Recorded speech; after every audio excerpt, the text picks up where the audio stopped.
Amen and amen. Hallelujah. Sige po tayo lahat ay makakaupo na. Kaya po ngayon ay tayo po ay tunay po na napakapalad. Kaya sabihin mo sa iyong katabi, napakapalad mo sapagkat narito na ngayon sa umaga po ito. So, sabihin mo rin, another blessings na nangyayari sa buhay mo. Amen. Ay, sila po, di ba nakahanda na? Palakpakan po natin ang ating Diyos na mahal. Hallelujah. So, we open our book in the book of Romans, chapter 8, verse 7. At, basahin po natin, gawin mo na anak sa 5. Simulan natin sa 5.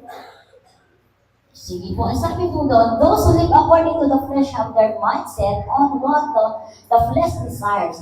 But those who live in accordance with the Spirit have their mindset on what the Spirit desires. Pakibasa po ng Tagalog, sabay-sabay, sapagkat ang mga taong namumuhay tayo sa kanilang kasalanan pagkatao ay walang ibang iniisip kundi ang nais ng kanilang pagkatao. Pero ang tao ng namumuhay tayo sa banal na Espiritu ay walang ibang iniisip kundi ang nais ng banal na Espiritu. 6. The mind governed by the flesh is death, but the mind governed by the Spirit is life and peace. Sa Tagalog, ang kahihinatnan ang kasunod sa nais ng makasalanan ng pagkatao ay kamatayan. Pero ang kahihinatnan ng kasunod sa nais ng banal na Espiritu ay kapayapaan at buhay na walang hanggan. 7. The mind governed by the flesh is hostile to God. It does not submit to God's law, nor can it do so. Kalaban. Laban ng Diyos ang sino sa pusunod sa nais ng makasalanan ng mga tao, dahil ayaw niya sumunod sa kautusan ng Diyos, at talagang hindi niya nagawa. Amen. So, palakpakan po natin ang ating Panginoon sa pagkakataon po dito. Ang ating title sa niya, Live in the Spirit and Overcome the Flesh. Okay, live in the Spirit and overcome the flesh. So, unless a Christian live in the Spirit, ay hindi po niya mapagtagumpayan. Tama po ba? Ang kanyang tawag ng laman. Hanggang hindi tayo nabubuhay sa banal na Santong Espiritu, hindi tayo makaka-overcome ng ating mga sarili mga kagustuhan. Dahil ang ating mga kagustuhan, ano ito? Alam mo naman yun, itong sarili mong gusto. Tama po? Dahil ito yung nagpapasaya sa iyo. Di ba? Kapag sarili mong gusto, sarili mong pag-iisip, sarili mong diskarte, sarili mong pamamaraan. Yun po ang nabubuhay sa sariling laman. At ang sabi po doon kanina, kapag tayo ay bubuhay tayo sa sarili nating laman, ang sabi po, mapapahamak tayo at mamamatay. Amen? At ang sabi po, kapag po tayo ay nabubuhay pa sa ating mga sariling mga diskarte, sariling mga gusto, sariling nating iniisip, sabi po ganun, ang sabi po ng salita ng Diyos, mapapahamak tayo. Or, sabi niya, mamamatay. Saan ba tayo mamamatay? Physical po ba? Hindi. Napakahalaga. Mamamatay po tayo sa spiritual. Diba? Kaya maraming mga Kristiyano, pagkatapos ng 5 taon, 7 taon, 2 taon, 3 taon, hindi mo na sila makita sa church. Bakit? Kasi kitang-kita na ang nasunod ay ang sarili nilang mga kagustuhan. Ang nasunod ay ang sarili nilang mga plano, ang nasunod ay sarili nilang mga diskarte, mga taktika, mga abilidad nila sa kanilang mga buhay ang siyang mga nasunod. Kung kaya, nawawala sa church. Pero salamat sa Panginoon, palakpakan mo ang Diyos sa buhay mo. Hindi mo sinunod yung hilig ng iyong laman.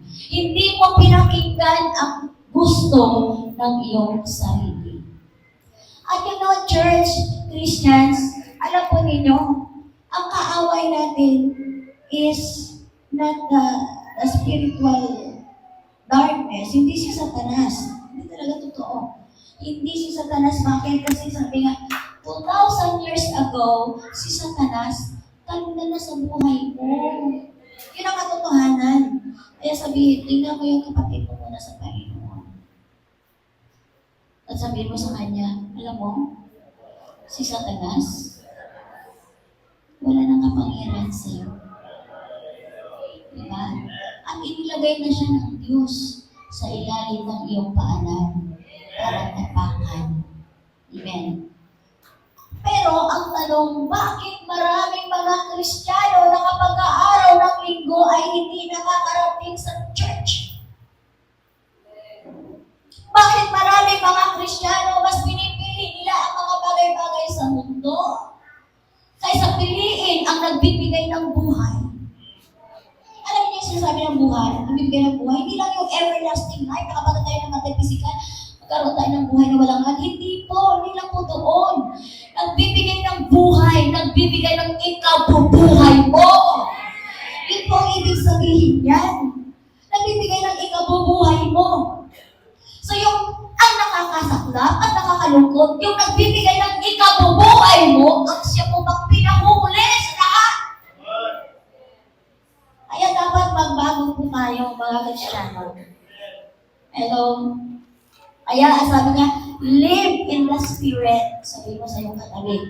Mabuhay ka nga sa banal ng Espiritu. At patayin mo naman ngayon yung Espiritu mo sa iyo. Yung Espiritu mo, sabihin mo, huwag yung Espiritu mo yung mabubuhay sa iyo. Ang sabihin mo, kasi ipapahamak ka yan. Naalala niyo po? Sinabi ko kayo na sa ating text verse. Sabi niya, mapapahamak ang sino mang tao na ang sinusunod niya ay ang kanyang sariling kagustuhan. Sino po dito nagsasabi na pagkatapos niyang narinig yung, pagkatapos niyang nagawa niya kanyang gusto, sumaya siya at hindi siya umiyak? Halimbawa, sige, simpihan na lang natin, hita na lang natin. Nag-girlfriend ka, nag-boyfriend ka na alam mo hindi yan ang gusto ng Panginoon sa'yo. Pagkatapos, nag-girlfriend at nag-boyfriend kayo, pagkatapos noon, natuklasan mo may iba pala siya. Umiyak ka. Bakit? Sino may kagagawan? Sino? Sarili natin. Yung pinili natin, yung ginusto natin, yung ating self-will. Yung ating choice at hindi yung gusto ng Diyos. Nasusundan po ko? Sinusunod natin ang ating gusto. Hindi yung Holy Spirit na nasa atin. Kaya ngayon sinasabi ulit ng Panginoon, live in the Spirit. So that you can overcome your flesh. Pag sinabi natin overcome, para madaig mo yung laman mo. Kasi the best enemy is not Satan or demons. The best enemy is yourself.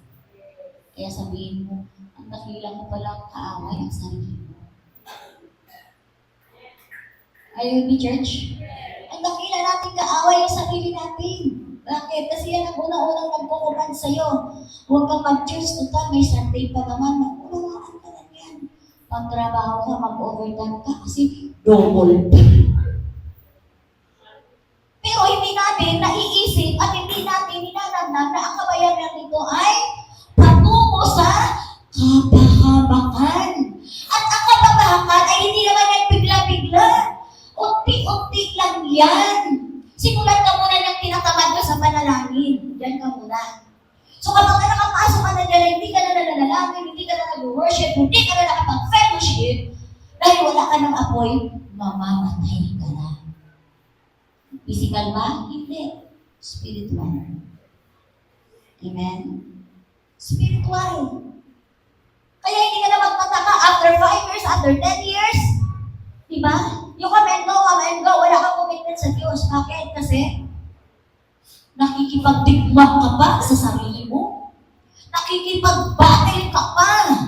Nakikipagbunog ka pa sa sarili mo, kagustuhan, sapagkat yung gusto mo, yung diskarte mo, ang gustong umaariba sa iyo.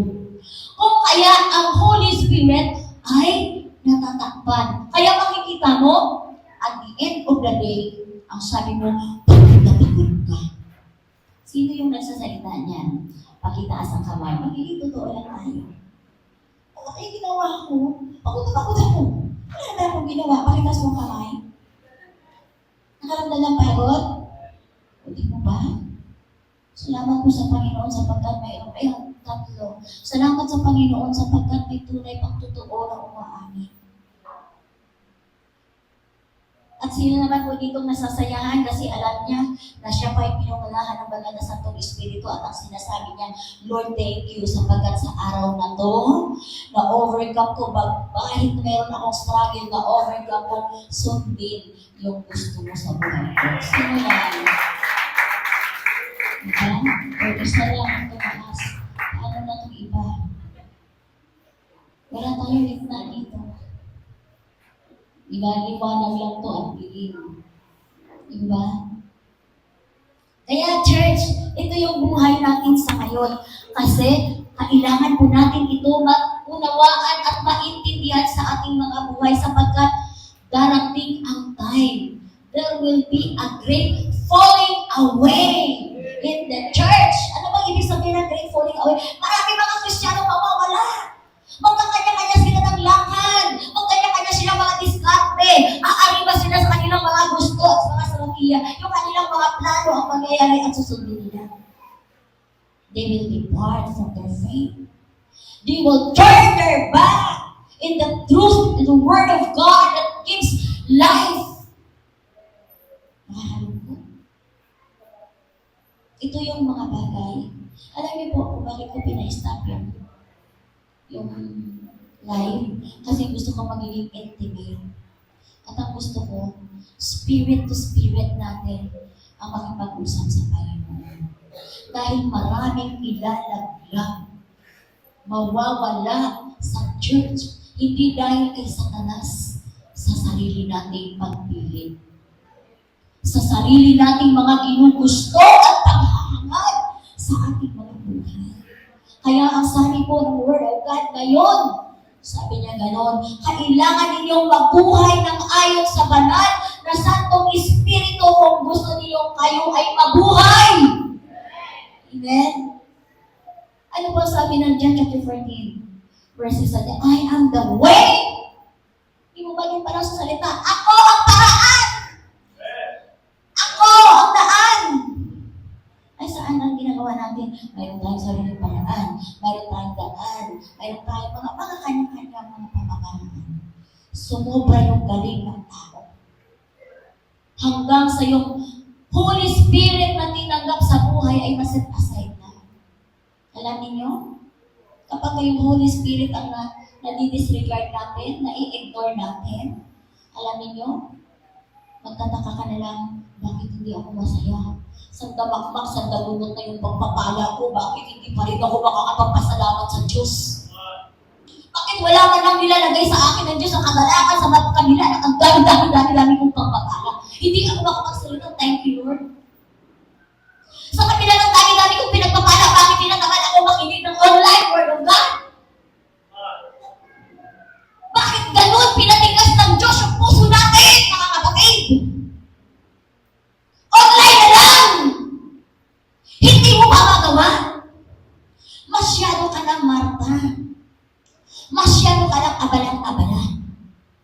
I don't want to mean to hurt you, pero gusto ko itong marinig ninyo at magkaroon ng pagkagising ng espiritualidad sa ating mga buhay. Dahil ang bilis-bilis ng buhay. Sino nakakilala kay Brother Jan White? Brother Jan White. May picture pa dyan, baka wala nakakilala sa kanya, pakiano niyo muna. Nagturo ito ng mga Bible studies, sumasama ito, sumasayaw ito dito. Pero sa panahon na siya ay nagdideliveryo at nag-aagaw buhay, napakaganda ng kanyang ginawa. Live by the Holy Spirit, o Diyos na malalasan itong Espiritu. Ano ang sabi niya? Sabi ng kanyang nanay, natutulog na po siya. Hinahanap po niya yung kanyang hininga. Hirap na siya huminga. Pero ang sabi niya, sabi ng nanay niya, iniiyak ka na namin, sinasabi, lumaban ka. Ang sabi niya, nakatakda na to. At habang umiiyak na niya mga magulang, pinatigil niya. Lapit kayo, sabi niya, siya ang nag-lead ng panalangin. O Diyos! Nagdadalasan yung Espiritu!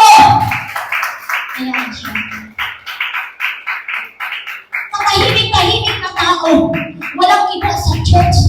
Ganun katapat at inilalang ang Diyos na buhay na siya natin pare-parehong tinanggap.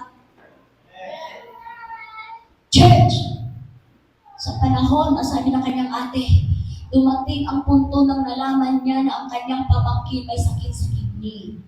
Inborn. Ang sabi nila, nagtaka siya, hindi ko ba kain? Laging pagpapasa ng Bible. Nagpipray. Umiiyak sa isang sulok. Pananampalataya. Kinikilala niya. Patay ang kanyang sariling kagustuhan sa kanya. Hello? Sino po dito gusto lagi magpapastig? Wala. Di ba? Fast eating. Pwede. Ani? Di ba? Anli dito, anli doon, anli diyan, anli dito. Di ba? Kaya pagdating sa church, kanta ka, Lord, I offer my unlead.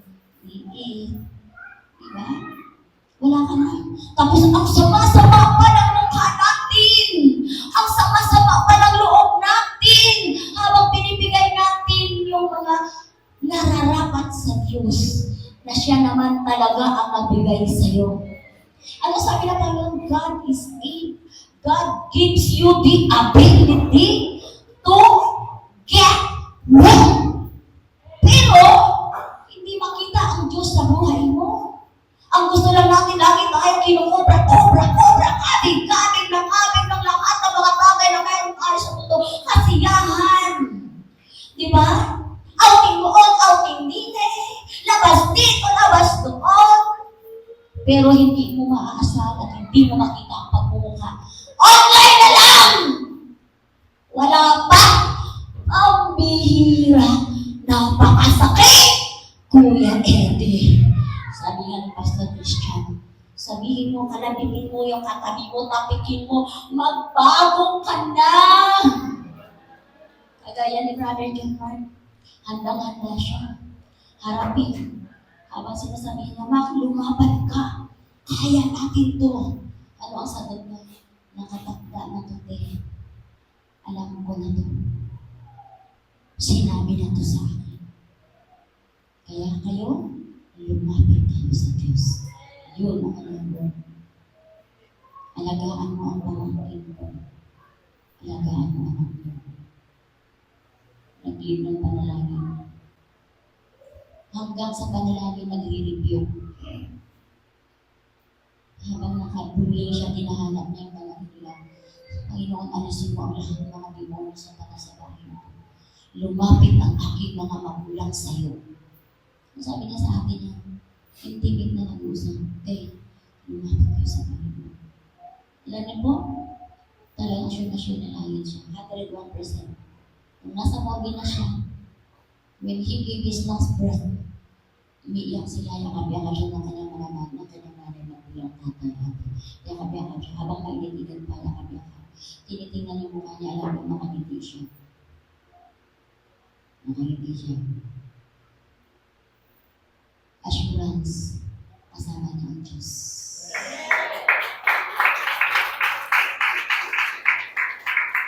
He always lived in the Holy Spirit.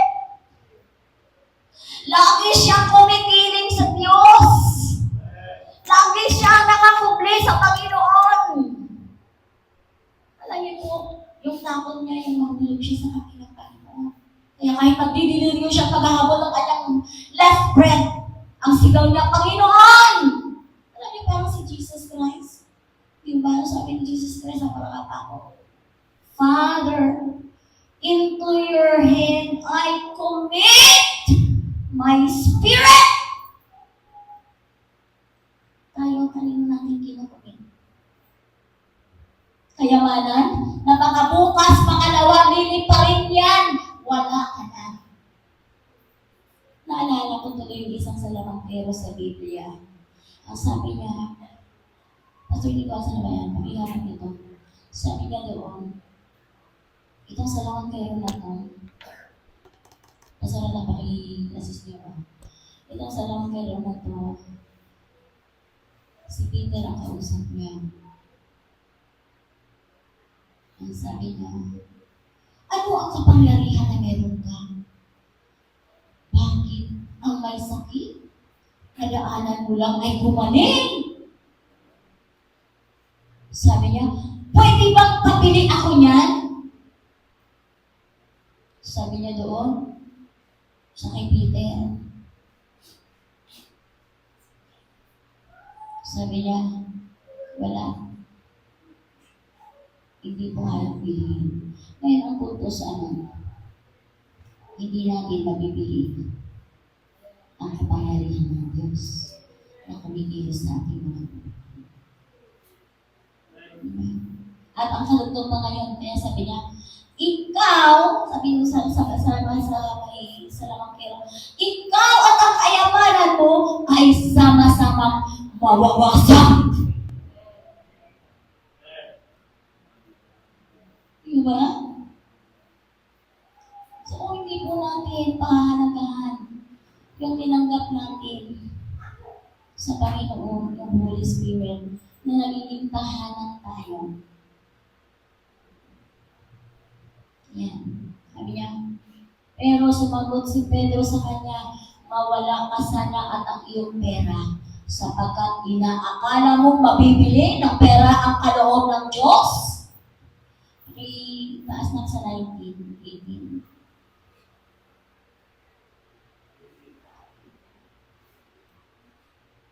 Yan, sabi niya.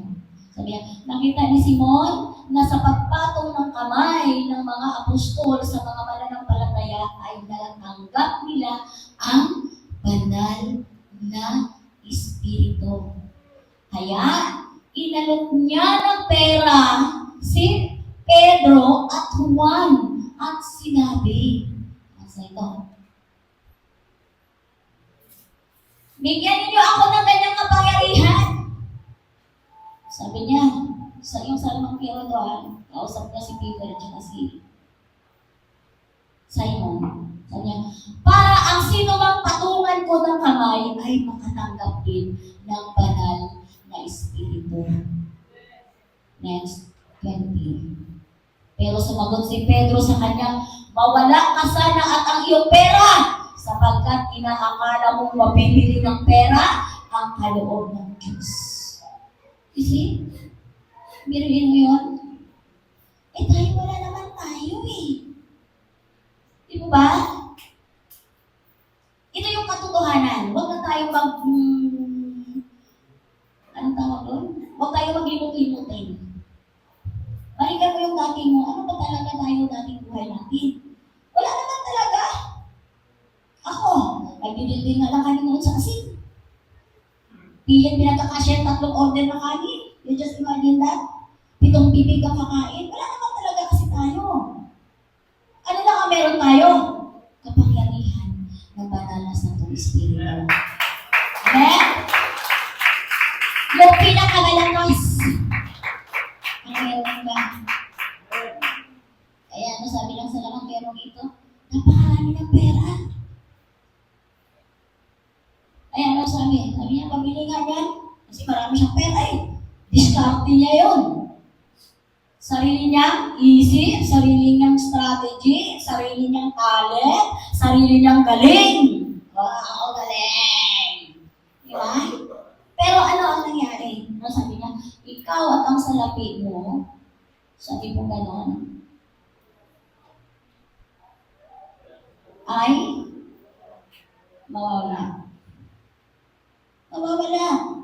Sige. Gawin mong Diyos ang pera. Yan sabi niya, mawawala. Kasama ka dyan. Yan ang masaklap eh. Kasama ka. Sa pera mo mawawala. Patuloy natin i-ignore at isang tabi lagi ang banal na Santo Espiritu.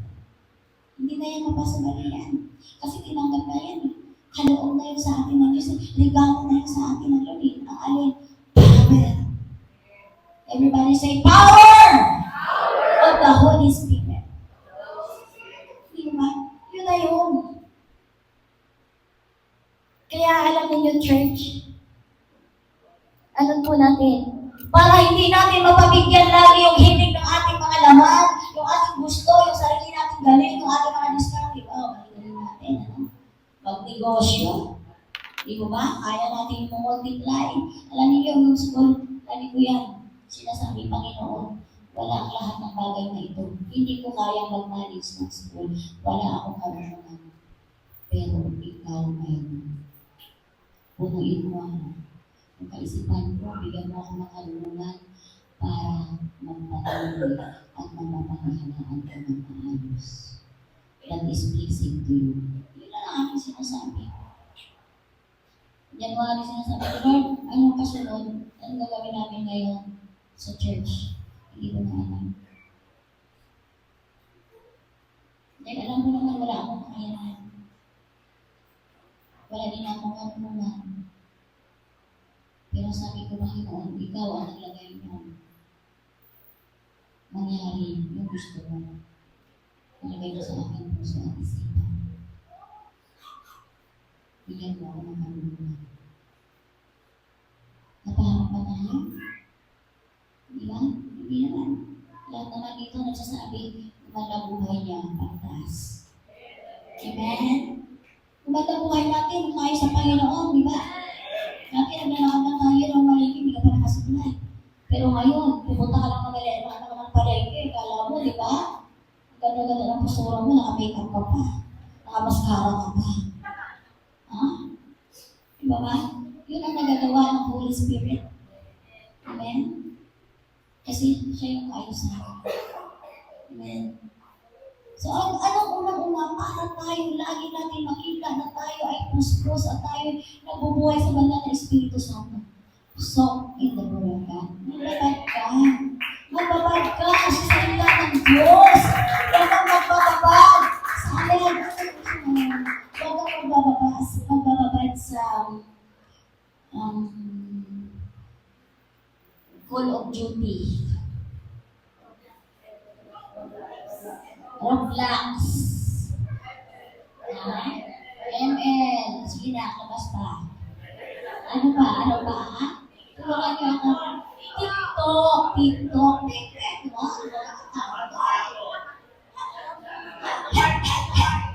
Napakita mo sa Panginoon. Hiyang-hiya ka. Ano ba? Alam niyo, yung hininga, yung hangin, na sa bawat pagising at pagbangon mo, libre. Binibigay sa atin ng Diyos. Hinihingan tayo ng Holy Spirit.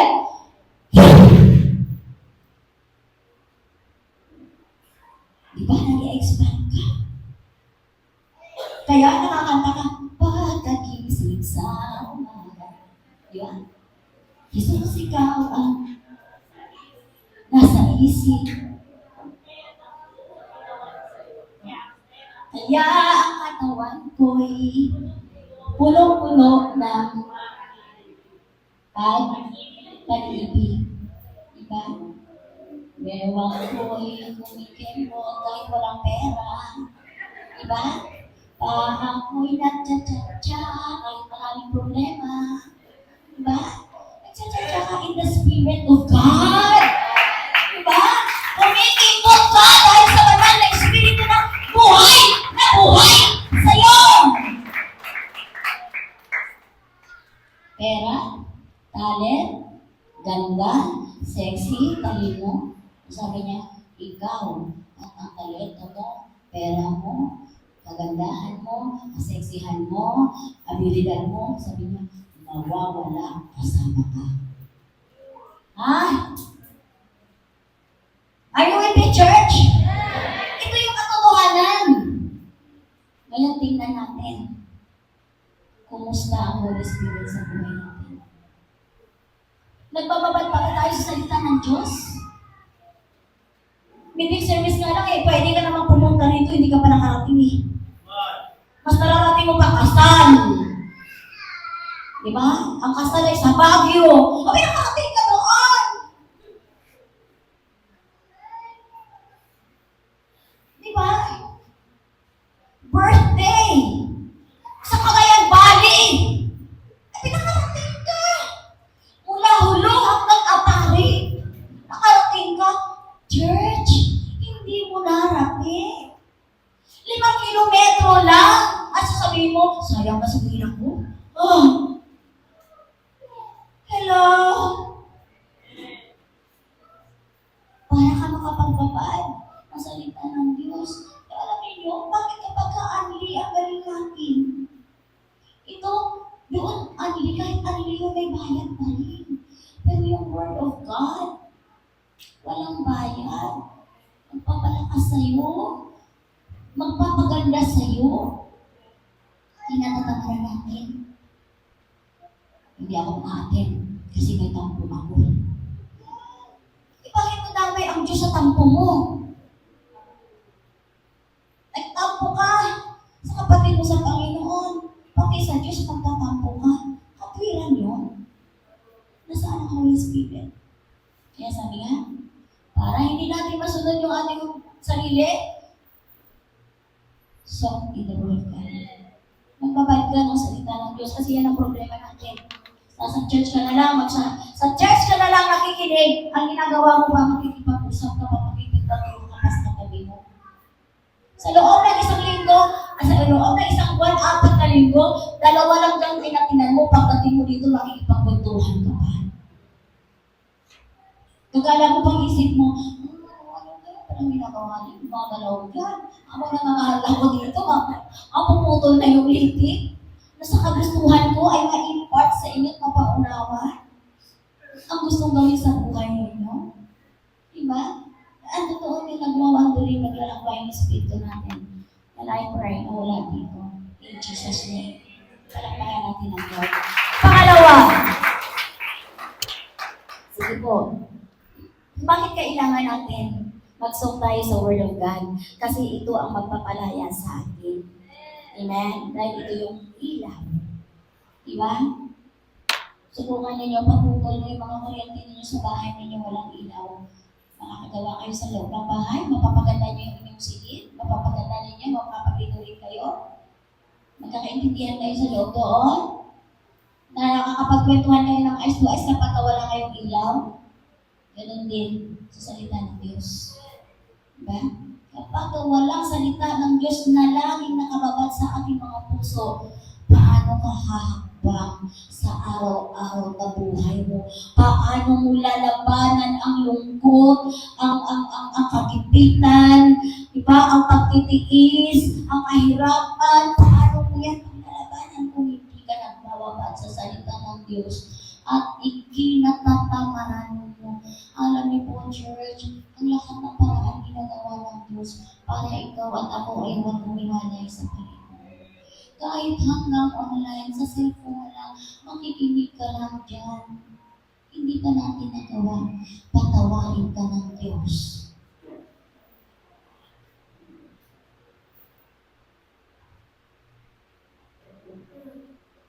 Prayer, hindi magawa. Ang gusto lang namin tumugtog na tumugtog sa bahay o sa mayaw. Wala tayong prayer po. Kapag ka tinanong, hindi pa tapos ang tanong sa'yo, 10 na agad ang paliwanag mo. Sabihin mo, magbabago na ako. Amen? Palakpakan natin ang Lord. The Word of God has the power to break the lustful desire of the flesh. Ay, mga lustful desire natin, di ba? Di ba? Pag-iimbot. Hindi alam niyo yung mga pangarap. Minsan, lunod na lunod tayo sa mga pangarap. Hello? At kapag may narating natin, kaya kang buko ay pinipili natin. Bagong sasakyan ko. Dahil ito ay aking grabe yung aking pagod dito. Dugo at pawis ko dito.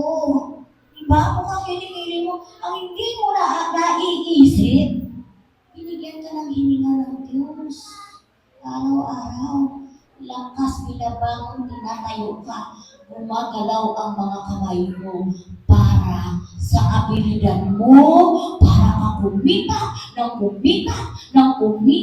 ng salapi.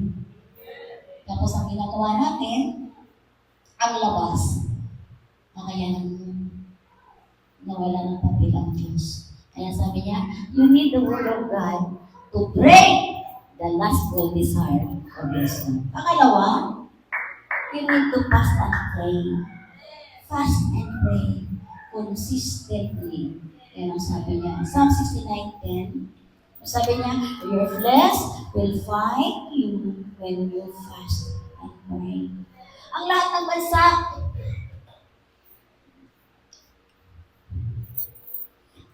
sabi pong ganon, fast and pray. Pag sinabi mong fast and pray, mag-ayuno.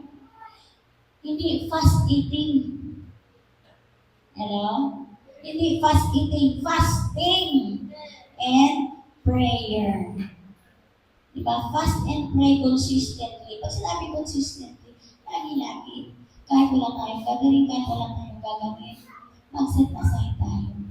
Lord, I want to fast and pray. Kasi the more na nagpa-fast tayo, the more na nag-aayuno tayo, the more na nag-alangin tayo, pinalalakas natin yung ating espiritu.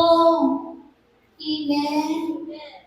Araw dumating man at umuusli yung ating mga flesh, yung ating mga gusto, ma-break agad. Maputol agad. Kasi, naunahan mo na. Amen? Naunahan mo na.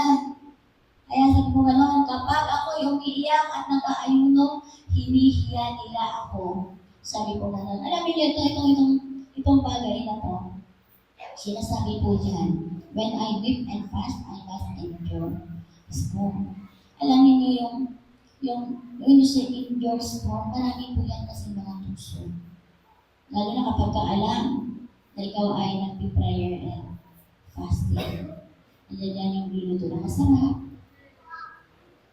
Hindi ka makakain, nakafasting ka, luto na ako sa alam.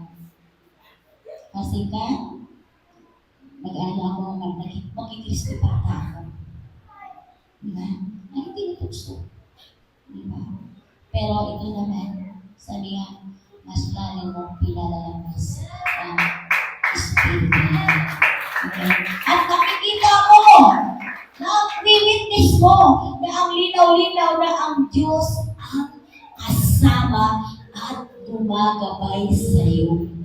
Nakita mo na hinahawakan ka ng Diyos na ito yung bagay na iyong tututunin.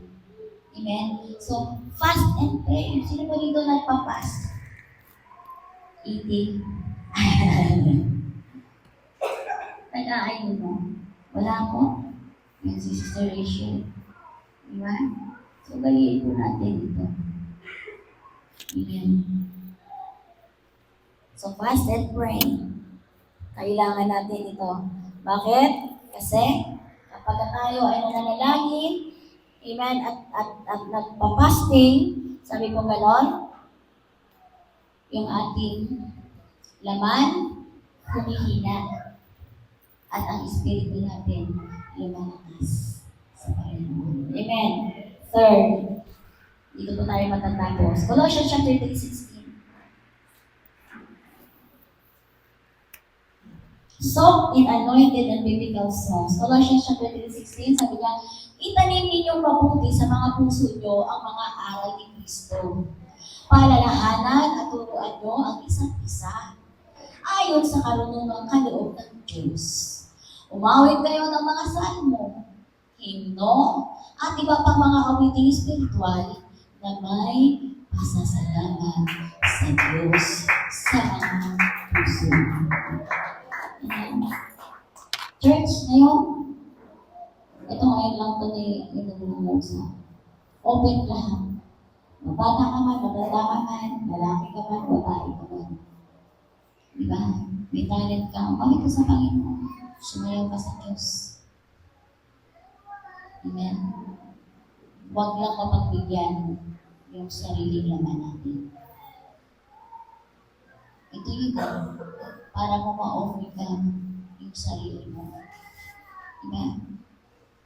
Eh, nakakalungkot lang. Diba? Alam mo, alam mo,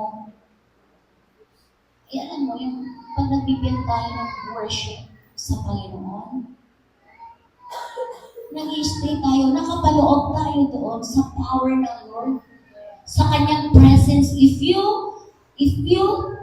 worship, amen, to God, nandoon ka, nakapaloob ka sa presence at power ng Diyos. Kaya, lagi tayo, ugaliin natin, umawit lagi sa Panginoon. Amen? Lagi tayong umawit sa Panginoon. Kaya sabi niya, ano po sabi niya? Itanim ninyo ng mabuti. Hindi niya yan sinabi na itanim niyo sa inyong mga puso. Hindi, sabi niya, mabuti. Itanim niyo ng mabuti. Sa puso ng bawat isa sa atin. Nang alin, sabi niya, paalalahanan at turuan nyo ang isa't isa. Meaning kasi hindi lang ikaw, sa loob ng bahay mo, turuan mo lang, umawit yan. Tulungan mo sila ng worship sa Panginoon. Hello, church. Alam natin, kapag mayroon tayong Holy Spirit na ganoon yung kanyang wisdom, how to worship the Lord. Diba? Nais ninyo na tumanggap kayo ng mga spiritual gifts. Yung spiritual mga kaloob, that you worship God in different tongues. Diba? Naisin natin na tayo ay mapuspos. Hindi ka lang mapuspos ang madalas na itong espiritu ng isang araw, ng isang linggo, but the whole life. Amen? Learn to worship God. To gratify your flesh. Amen? Saan pa natin, hindi lang sa amin. Meron din naman yan, di ba? Minsan ang tigas-tigas ng aking mga leeg. Pagdating sa pagbibigay natin sa Panginoon. Ang alam lang natin, lumundag, sumayaw, pumalakpak. Pero kapag tayo na ng giving, ang tigas na ng leeg natin. Wala nang ikuan. Yung iba, papaalam na, uwi na. Kasi may lakad ka. Kasi, panahon na ng pag-worship ulit sa Panginoon. Sa simula ng gawain, nag-worship tayo in song. Nag-offer tayo ng song. Sa pagtatapos, nag-worship na rin tayo sa Panginoon. Pagbibigay pa rin. Yung pag-worship natin, kumakanta tayo, sumasayaw tayo, hindi naman kayang ibigay ng Diyos yung sa sarili niya. Alam ka naman ang purihin ng Diyos yung sarili niya. Di ba?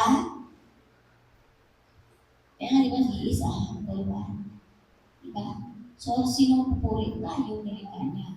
Pinupuri natin ang Lord, tinataas natin sa kanyang kabutihan, kalakalian, kapangilihan.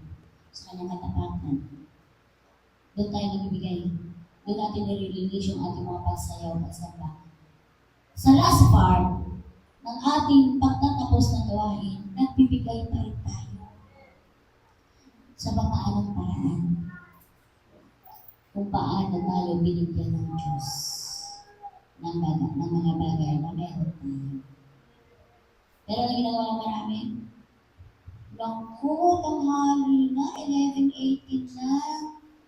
Meron kasi akong bisita, umilang. Ganun ang naging response natin sa Panginoon. Pagdating ng pagbibigay, yung pagbabalik sa Panginoon, yung pagtatanim ng mga binhi natin sa mga bagay na binigay sa atin ng Diyos. Diba alam natin po? yung talent mo, kung bakit ka ngayon may magandang trabaho, may bahay kang maganda, may sakit kang maganda, may pamilya kang maganda, tahimik, payapa, masaya. Dahil yan sa Panginoon, hindi yun dahil sa'yo. Amen? Dahil nagbigay ka sa Panginoon. Yun lang yun. Dahil nagtanim ka sa Diyos. Amen? Yun lang yun. Kaya ang Diyos tapat sa kanyang pangako. Kung ano ang ginamit mong takalan sa pagbibigay mo, sa pagsamba mo sa Diyos, yun din ang gagamitin sa iyo ng takalan ng Panginoon. Amen? Yun din yun. Sabi niya, press down, shake it together, and overflow. Sa pagsamba ng kagaya nito, sa worship ng Panginoon, maraming tao umayaw. Pilit nang hinahalukay ang salita ng Diyos para mapabulaanan lang yung sinasabi ng Panginoon. Do not appear to me empty-handed. Huwag kang magpapakita sa akin mawala kang dala. Ilagay mo nga ng verse nila. Di ba ba? Bakit? Kasi sabi niya, ako ang Diyos. Ako ang iyong Diyos na siyang dakilang tagapagpala sa iyo. I am your God who is a great provider. Amen? So kung great provider natin ang Diyos, bakit ka na ako magbigay? Alam na alam mo yung sahod mo ay 1,000, tapos magbibigay ka lang ng 10. Tapos hihingi ka ulit, Lord, salamat Panginoon kasi sa kabila ng pagkukulang mo, ay kang tapat. Alam mo parang nagkulang ka eh. Kumpletuhin mo na. Para yung sunod mong panalangin paglapit, hindi na ganon. Lord, salamat dahil sa biyaya mo ngayon, hindi na ako nagkukulang. Nagtatapat na ako sa iyo. At pag nakita ng Diyos yun, lalo ka namang pagpapalain. Hindi magpapakalo ang Diyos at magpapaluin sa iyo. Hello? Alam niyo, ako, gusto ko ito i-testify sa inyo. Sabi niya, 3 times a year, all your men must appear before the Lord your God at the place He will choose. Sabi niya, ang lahat ng mga sa buong, sabi niya, 3 beses sa loob ng 1 taon, ang mga tao ay kailangan nilang tumulog sa Panginoon, sa Diyos, na kung saan, sa lugar na kanilang pinili. Ano yung pinili? Nating lugar. Ito yan. Yung ating family, the CGCF. Ngayon, ano gagawin natin doon? At the Festival of the Unleavened Bread, the Festival of the Weeks, and the Festival of Tabernacles, no one should appear before the Lord empty-handed. Kaya sabi ng Panginoon, Amen? Sabi niya po dyan, ano pong sabi niya? Linggo na nga lang tayo nakikita kasi doon sa panahon na yan, sa Deuteronomy. Ano po yan, sabi niya, 3 beses lang silang nakikita sa loob ng 1 taon. Kaya sabi ng Diyos, huwag kayong aapila sa akin, kalapit na wala kayong dala. Bakit? Kasi alam ng Diyos na mayroon silang mga produce, may mga pananim sila, may mga kahayupan silang mga napalapit na nagaan. Kaya ito po sabi niya, pumunta kayo sa lugar ng saan inyong pinili na ako ay sasabahin at maghandog kayo, mag-alay kayo. Amen. Kaya sa tayo po, sa ating first fruit, sa February, yun po yung mga ginagawa natin. Meron tayong feast of the unleavened bread. Ano ba yun? Sinasanctify natin. Pero sabi natin, unleavened bread, tinapay na walang ibagura. Ibig sabihin, nagpapalinis tayo sa Panginoon. Sinasanctify natin yung ating puso na hindi tayo madaya ng kaaway. Anong iniisip? O, tingnan mo yan. O, diba? Diyan din yan, pera yan. Patawarin ka ng Diyos. Umayo ka at patawarin ka ng Diyos. Diba? Kami, sabihan namin, meron kaming eskwelahan. Kaya hindi nyo po pwedeng sabihin kami na minera. Dahil kung tutusin, sobra. Nakapagbilihan tayo ng lupa. nakakapagpatayo ka tayo nito. Di ba ba? Na ganito. Di ba, nagbenta tayo ng t-shirt ng mga pledges ninyo. Di ba? Ilang track din yun na mga buhangin. Pero salamat sa Panginoon. By His grace. By the grace of Christ Christian School. By the grace of Christian School na buo ang ating pinagin. Amen? Salamat sa lahat ng inyong mga buhay na hindi pinagkait ang inyong mga sakripisyo sa pagbibigay. At alam ko, ang nagbigay dito ng totoo at tunay binabalik sa kanila ng Diyos. I know it. Hindi magpapabaya sa iyo ang Panginoon. Higit sa lahat, hindi mapayag ng Diyos. At pagkatapos mo ng sakripisyo ng pagbibigay, wala kang matatanggap mula sa Kanya. Tiyak! Tiyak! Tiyak! Na ibabalik at ibabalik sa iyo ng Panginoon. Do not underestimate the power of God. Lalo-lalo na sa pagbibigay. Kaya nga sabi niya, kung tinudiyos mo yung pera mo, sabi niya, ikaw ang pera mo mawawasak. Kasama ka ng kayaman. Magbantay ka lang. Hintayin mo lang. Pag hindi ka nagbabago ng isip, sabi ng Diyos, Revelations chapter 20, sabi niya, darating ako. Dala-dala ko ang gantimpala sa bawat isa na sumunod sa akin ay pagpapala. Ang sumuway sa akin ay kaparusahan. Revelations, kanina. So do not underestimate the power of God. Sa totoo lang, church, kung kami pipiliin, kung ako tatanungin niyo, I don't want to preach giving. Bakit? Kasi mahalaga yung kaluluwa mo sa akin. Baka nagbigay ka dyan ng 10, nagbigay ka ng 20, nagpumulmul ka naman, nagre-reklamo ka, hindi naman pera-pera na lang yan. Diba, patawarin ka ng Diyos. You must have a clear conscience sa Panginoon. Maging malinaw sa iyo yun. Because anytime God can disable you, anong bagay na pinagmamalaki mo sa Panginoon? Anong bagay na tinutuos-tuos mo sa Panginoon? Anytime! If God will allow. But I pray with all my humility in my spirit, let not this, Lord, happen. But Lord, I pray, quicken, gisingin mo ang Espiritu ng iyong mga. In Jesus' name. Sabi niya, look, I am coming soon.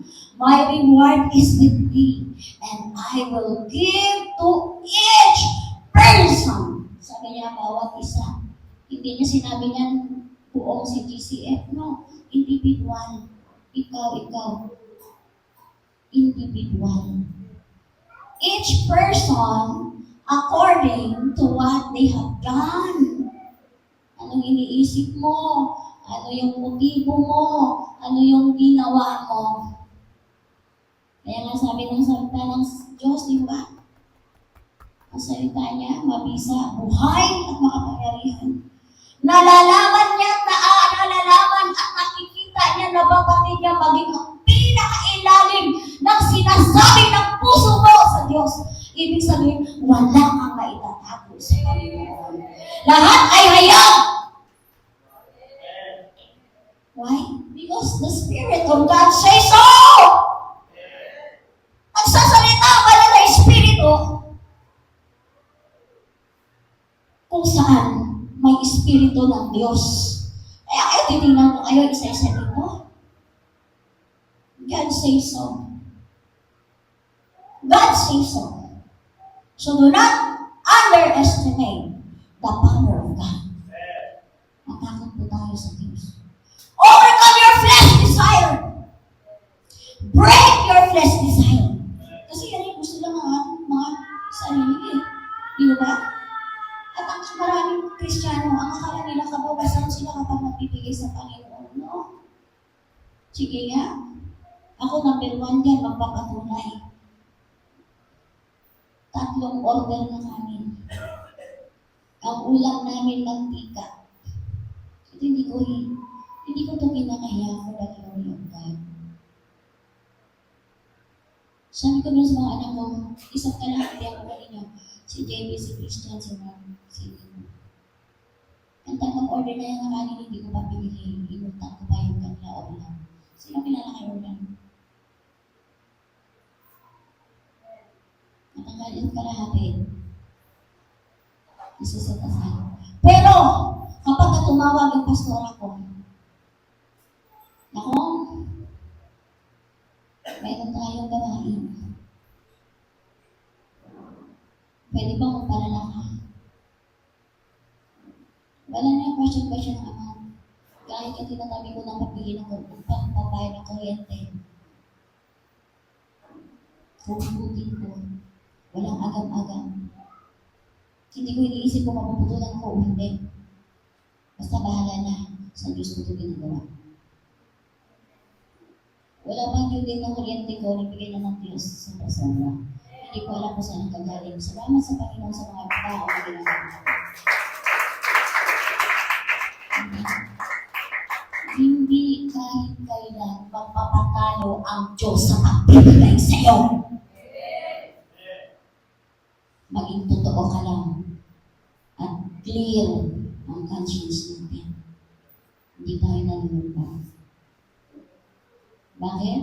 Kasi, yun yung, sabi mo gano'n, sapagkat buhay at mabisa sa salita ng Diyos. Ito yun, ngayon. Kaya minsan na yung bisita namin, pinatatamaan ako ni Mami. Hindi ako atin. O ito para sa iyo. Sapagkat buhay at mabisa. Pag sinabi mo mabisa, mapangarihan.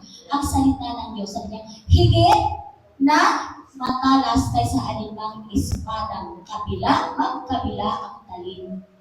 So dito, hindi po tayo nagpapatamaan dito. Lalo na, kaya bakit when you stop your life, I want to be intimate with this message. Kasi ito yun habang nasa CR ako. Actually, hindi lang sa CR Mula sa pagka-travel ka kanina galing ng Carmona. Sabi ng Panginoon, i-stop mo yung life. Iniisip mo, ano naman, baka mamaya mga kapatid kami, isang online lang about Diyos magkakapit. Hanggang hindi ako nag-yes, hanggang sa pumasok ko ng CR. Yung sabi nga nun, stop. Yung narinig ko yung word ng intimate preaching. Kaya sabi ko pa sa akin, pakisabi ko na lang, stop ko na yung name. So ito yun, kaya sabi niya, ano po sabi niya? At higit na matalas kaysa anumang espadang magkabila, ang talim, tumatagos ito hanggang kaluluwa at espiritu. At hanggang sa kasukasuan at looban na buto. Nalalaman nito ang pinakamalalim na iniisip at hinahangad ng tao.